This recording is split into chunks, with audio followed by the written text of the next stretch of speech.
Às 9h mais 39. Olha, hoje, dia 15 de junho, é o Dia Mundial de Conscientização sobre a Violência contra a Pessoa Idosa. Você que está nos ouvindo e não é idoso, acredita que é quem? O Peter Pan? Você não vai envelhecer? O que é que você está fazendo agora, nesse momento, em relação ao cuidado da sua própria pessoa, que um dia vai chegar a ter idade? E o que é que você faz, por exemplo, pelos seus pais, os seus avós, os seus mestres, os seus professores que aí estão? Qual é a ideia que você tem sobre ser idoso? Idoso é um pecado? Idoso é uma maldição? Idoso está indo para a academia por quê? Tomando suplemento para quê? Porque acredita que não vai envelhecer. O tempo é extremamente impiedoso. Ele vai passar. Ele vai passar e você vai ficar idoso. O que é que você fez para que os próximos, os mais jovens que você, tratem você melhor do que você trata os idosos hoje? É bom começar a pensar, viu? É bom começar a pensar, porque violência contra a pessoa idosa não é só aquela que a gente observa na pele, nos braços, nos cabelos que foram puxados, normalmente por quem deveria ter protegido. Violência não é só essa física, não é só a psicológica, é a patrimonial, e todas as outras violências, violências estatais, violências familiares, violências da leniência, complacência ou da inobservância dos órgãos fiscalizadores que deveriam ser mais presentes, mais vigilantes. Eu me encontro aqui com a médica geriatra, titular da Sociedade Brasileira de Geriatria e Gerontologia, a doutora Rony Roseli Domingos, para que a gente converse um pouquinho, porque parece-me que todo mundo que é jovem vai ficar jovem para sempre. E não vai, não é, doutora? Isso aí é 100% certo. Um bom dia. Bom dia, Elias, bom dia a todos os ouvintes da Rádio CBN. É sempre um tema muito importante e ainda cercado de tabus. Você começou falando sobre esse entendimento da juventude versus o envelhecimento como se fossem coisas distintas, quando, na verdade, elas fazem parte do mesmo conjunto que é o viver. Tem um livro muito interessante da Simone de Beauvoir, que foi escrito na metade do século passado, e ela falando sobre o processo do envelhecimento e como o envelhecimento parece um castigo, né? O ser frágil é um castigo. Por outro lado, eu queria também levantar a questão que muitas das culpas que a gente coloca no envelhecimento, na verdade, elas são processos resultados das minhas próprias escolhas. Então, muitas das fragilidades que a gente põe na culpa do envelhecimento, elas estão, na verdade, no nosso propósito de vida enquanto jovens. O que é que você faz? O que o Elias, o que a Rony faz hoje pelo Elias idoso de amanhã, pela Rony idosa de amanhã? É claro que se a gente vive muito, muito, muito, a gente vai ser frágil um dia. Mas o envelhecimento, ele pode ter muito menos de fragilidade do que a gente vê e do que a gente imagina. Porque o envelhecimento é também fruto das nossas ações. E, entrando no assunto, hoje é um dia muito importante para todos nós que temos como o processo de envelhecimento o nosso ofício, né, a nossa causa de vida e de propósito de trabalho. É um dia que a gente precisa falar e comentar e discutir sobre isso. Quem é que sofre a violência? Qual é o idoso que sofre a violência? É o idoso frágil. Então, a violência ela não está associada só ao processo de envelhecimento. É claro que existem vários tipos de violência, e o etarismo é uma das formas de violência, o preconceito contra o idoso, e aí nem sempre o idoso frágil. Mas quem está mais vulnerável ao processo de violência é o idoso frágil.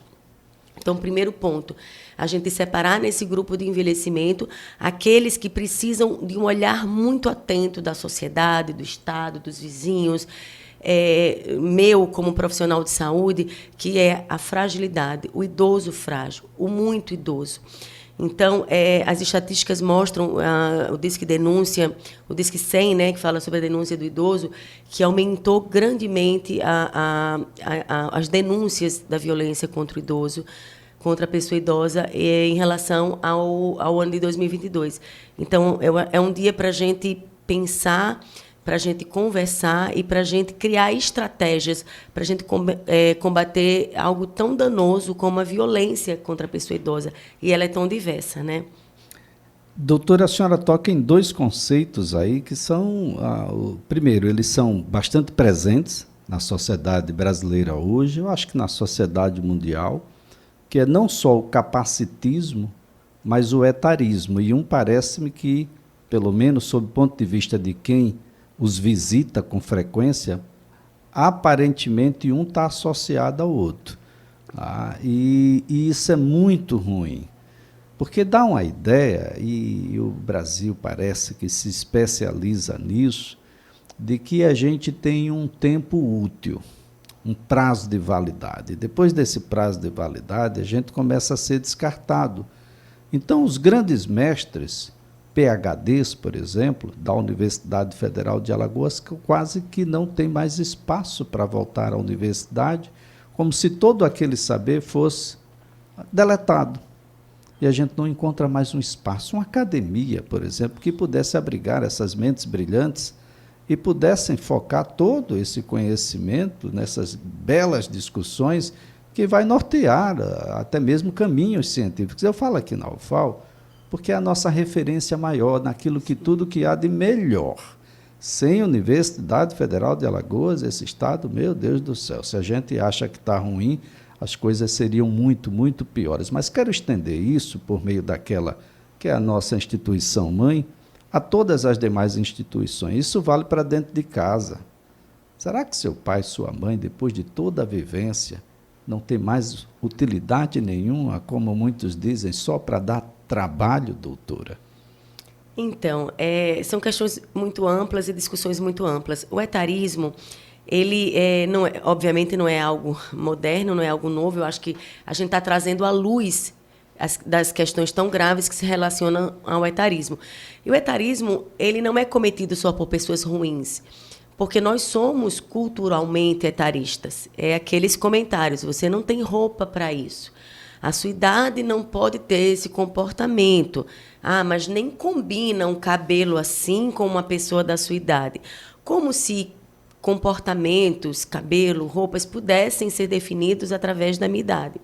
Então, é algo que a gente precisa pensar e combater, né, esse preconceito contra a pessoa idosa, simplesmente por ela ser idosa, que também é um tipo de violência, né? Mas você não sabe mais de nada porque você já está mais idoso, você não entende disso porque você está idoso. Então, isso também é um tipo de violência.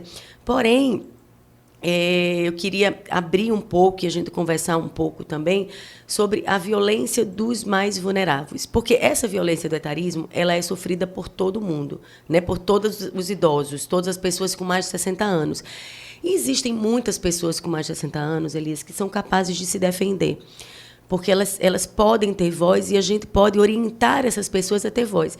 Na hora que eu chego aqui num veículo de comunicação, né, tão grande como rádio, como hoje as mídias sociais, e eu começo a falar sobre que algumas frases comuns elas são etaristas, a gente começa, né, eu falo mas uma imensidão de pessoas que estão também nesse assunto e tentando melhorar a questão do etarismo, eu consigo conscientizar as pessoas que alguns comportamentos são etaristas, são preconceituosos.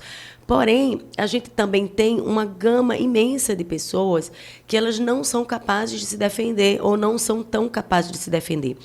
Por quê? Porque a violência, seja ela a violência física, seja ela a violência verbal, seja ela o abuso psicológico, seja ela o abuso patrimonial, né, a violência financeira, seja ela a negligência, ela vai atingir os idosos mais frágeis. Ela vai atingir aqueles idosos com incapacidade cognitiva, aqueles pacientes demenciados. Ela vai atingir os pacientes que, de alguma forma, têm alguma sequela e que dependem de um cuidado, porque essas pessoas elas não conseguem viver sozinhas. E essas pessoas, exigem uma dedicação muito grande, porque elas não conseguem fazer atividades básicas de vida diária, tomar banho, se alimentar, atividades instrumentais, preparar sua comida, ajeitar um pouco a casa. Então, elas dependem obrigatoriamente de outra pessoa, e é nessa dependência que elas se tornam vulneráveis e que elas podem sofrer algum tipo de violência, que vai desde uma violência física, que, apesar de acontecer, a gente sabe disso, ela é menos comum, mas uma série de outras violências, né? A violência psicológica, só eu que cuido de você, sem mim você não é nada, você não presta mais para nada, são tipos de violências psicológicas para esse idoso frágil. A violência patrimonial, aquele idoso que tem o seu dinheiro, né, usurpado de alguma forma e sendo usado para outra forma, para outra coisa que não o seu bem-estar. A violência da negligência, aquele paciente que não é limpo adequadamente, que não é alimentado adequadamente, que não é cuidado adequadamente nas suas necessidades de fragilidade. E essas pessoas, Elias, esses idosos frágeis, todas as vezes que eu falo em idoso, eu costumo separar, porque a gente coloca idoso no mesmo pacote e não é. Existem os idosos rígidos e os idosos frágeis, né? Então, quando a gente fala em violência, a gente fala muito dos idosos mais frágeis. Esses idosos, eles têm menos capacidade de se defender, porque eles dependem dessas pessoas, porque normalmente a violência contra a pessoa idosa e que atinge esses idosos mais vulneráveis, elas acontecem com pessoas de sua confiança. E isso é extremamente grave, porque eu fico pensando de que forma nós, como sociedade, e eu sou muito grata pela oportunidade de estar aqui falando com tantas pessoas, de que forma nós, como profissionais de saúde, como sociedade, como Estado, podemos ajudar essas pessoas vulneráveis, que têm necessidades especiais e que precisam de cuidados, porque elas não podem, muitas vezes, virar as costas para o agressor, como acontece em outros tipos de violência. Claro que a gente precisa combater qualquer tipo de violência, mas especificamente a violência contra a pessoa idosa, frágil. Esse idoso frágil, ele não consegue sozinho virar as costas pelo agressor. Isso tem uma peculiaridade e uma gravidade que exige uma solução complexa, porque não tem uma solução simples para essas questões. Essa é uma situação muito grave, doutor, e algumas categorias ainda gozam de um respeito muito grande dos idosos. Os médicos, por exemplo, eles compõem, entre as categorias, uma categoria que ainda goza de um respeito muito grande dos idosos. É preciso que outras categorias venham aderir a essa situação, de modo a que, primeiro, porque é exatamente nessa idade que a gente precisa de muita orientação sobre como se autocuidar e de como verificar o estágio em que se encontra a sua saúde, porque parece-me que independência, e eu falo independência sob o ponto de vista da autonomia, ela parece ser um elemento divisor de águas nessa discussão. Perfeito. Eu vou só ampliar o conceito, são conceitos muito importantes, geriátricos e gerontológicos, de independência e autonomia, para ficar bem claro para você e para todo mundo. A independência é quando eu tenho a capacidade de fazer algo pelos meus próprios meios. A autonomia é a capacidade de gerenciar a minha vida. Você pode ter um e não ter o outro, mas o que a gente busca com o processo de envelhecimento bem-sucedido é a manutenção da autonomia e independência. A autonomia é a capacidade de gerenciar a minha vida, independência é a capacidade de realizar algo pelos meus próprios meios. Por exemplo, na hora que você escolhe a sua roupa para vir aqui trabalhar, você está sendo autônomo. Na hora que você decide aceitar ou não o emprego, você está exercendo a sua autonomia. Você está escolhendo sua roupa para vir. Na hora que você vem para o trabalho de forma independente, né, você está sendo independente. Mesmo que seja de Uber, ou de táxi, ou de carro, ou de ônibus, você está sendo independente. Capacidade de realizar algo pelos próprios meios. Então, eu falo muito, sempre que eu tenho oportunidade, sobre a manutenção da independência e da autonomia, estratégias para o envelhecimento melhor sucedido. Porque isso também é uma estratégia contra a violência da pessoa idosa. Quanto menos frágil eu for, menor a minha chance de sofrer algum tipo de violência. Então, é preciso que a gente possa se antecipar a essa fragilidade. Eu falo nós, como sociedade, para que a gente bata muito na tecla e a gente multiplique ações que possam aumentar esse tempo de autonomia e independência. E, claro, você falou no começo das academias elas devem ser lugar para idoso. O lugar de idoso também é na academia. A atividade física com peso, ela é um dos pilares do envelhecimento bem-sucedido. É um local de um bullying muito sério, né? Alguém que tem um pouquinho de peso a mais, o que é que você está fazendo na academia? Mas é aqui que eu deveria estar. Alguém que tem pouca massa muscular está na academia acima de você, é muito frágil, o que é que você está fazendo aqui? Mas é por isso que eu estou aqui. Os diabéticos precisam estar lá, as pessoas idosas precisam estar lá. Ficou meio que um centro de excelência estética da humanidade. Mas eu acho que essas coisas têm melhorado. A gente tem visto muito mais idosos na academia, idosos pegando peso. Eu acho que é claro que ainda existe esse entendimento do corpo perfeito, mas eu acho que a gente entra num processo muito mais diverso na nossa sociedade e isso é fantástico. Mas claro que a gente precisa avançar muito. Então, existem estratégias para a gente combater a violência, e a primeira e a mais eficaz estratégia é evitar a fragilidade, né? Se o idoso frágil é o idoso que sofre violência, vamos evitar essa fragilidade.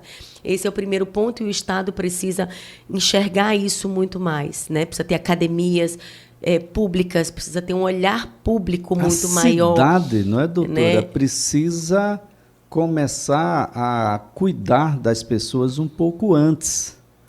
E ser uma cidade para as pessoas, né? De modo que a gente entenda que as pessoas estão cada vez mais permanecendo mais tempo aqui na Terra. Então, a gente precisa que elas permaneçam mais tempos ativas, porque cada um que vai para a inatividade tira um outro ativo do segmento produtivo. Se você não pensa sob nenhuma perspectiva, atenção, gestores, pensem sobre a perspectiva econômica, já que tudo é dinheiro nessa nova geração. Idoso frágil é caro, né? Custa bastante. Então, ninguém quer ficar frágil, né, doutora? Ninguém quer. A gente não quer, mas a gente termina tornando isso possível. Porque a gente coloca no processo de envelhecimento ações externas. Se Deus quiser, eu não vou ficar dependente. Se a minha genética permitir, eu não vou ficar dependente. Mas eu esqueço da minha responsabilidade com esse processo de envelhecimento. Então, essa é a primeira estratégia contra a violência. A segunda estratégia é da denúncia, né? É de saber que existe um Estado, ou existe pessoas que estão olhando por esse idoso. Esse idoso, ele não está sozinho no mundo, né? Ele não está sozinho com esse cuidador. Então, esse entendimento que existe um Estado que pode dar suporte a esse processo de fragilidade. Então, como eu falei, teve um aumento intenso, importante nas denúncias contra a violência, né, contra a pessoa idosa. Eu não sei se isso é de um fato todo ruim, porque a gente sabe que a violência existe. Eu não sei se isso significa necessariamente aumento de violência. Talvez seja aumento de denúncia. As pessoas estão começando a ter coragem de denunciar. Então, convocar a sociedade para que possa denunciar. Tem o Disque 100, tem os conselhos tutelares, tem qualquer delegacia, se for uma situação de maior urgência, se for uma situação realmente de violência física, procurar qualquer delegacia, mas lembrar que existem outros meios de denúncia naquele caso de uma negligência, naquele caso de um mau cuidado, naquele caso de violência psicológica. Então, poder dizer às pessoas que elas podem e devem denunciar. Naquele caso de abandono, né, doutora? Às vezes você criou 10 filhos, mas todo mundo é ocupado demais para você. Todo mundo tem muitas tarefas, mas nenhuma é capaz de acolher você. Isso tudo é muito ruim. É preciso criar espaços de convivência na cidade. Ao invés da gente fatiar o Vera Arruda, a gente precisa criar vários Veras Arrudas por aí e ativá-los. O espaço está lá. Chama os educadores físicos, chama os conselhos regionais de educação física, nutrição, psicologia, etc., e coloca essa meninada para envelhecer bem, porque vai envelhecer, gente. O tempo vai passar para mim e para você.